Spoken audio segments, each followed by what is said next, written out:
কবি রবীন্দ্রনাথের কাছে নৃত্য ছিল ছন্দের মুক্তি। তার গানের ভাবকে যখন দেহ ভঙ্গিমা দিয়ে প্রকাশ করা হয়, তখনই সৃষ্টি হয় রবীন্দ্র নৃত্য। জিসিএম কলেজের এই ভার্চুয়াল মঞ্চে এবার আমরা দেখব কবিগুরুর ভাবের একটি দৃশ্য রূপান্তর। মাননীয়া প্রিন্সিপাল ম্যাম এবং সকল শিক্ষক শিক্ষিকা মণ্ডলীকে আমি আন্তরিক ধন্যবাদ এবং কৃতজ্ঞতা জানাচ্ছি আমাদের এই সুন্দর মঞ্চ গড়ে দেওয়ার জন্যে। আমরা আমাদের নৃত্য পরিবেশন শুরু করব।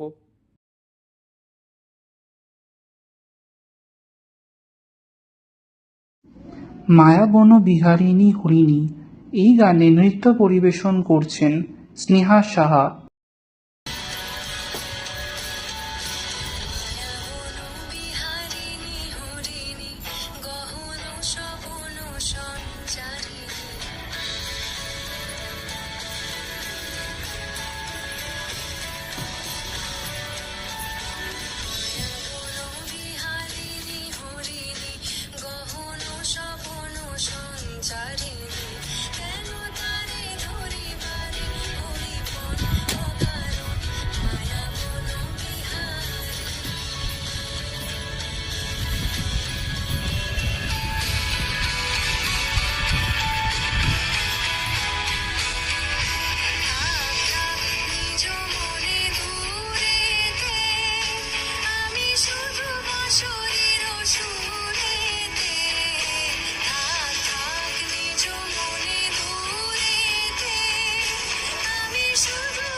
আমার মুক্তি আলোয় আলোয় এই গানে নৃত্য পরিবেশন করছেন মৌমিতা তরফদার।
মাঝে মাঝে তব গানে নৃত্য পরিবেশন করছেন স্নেহা সাহা।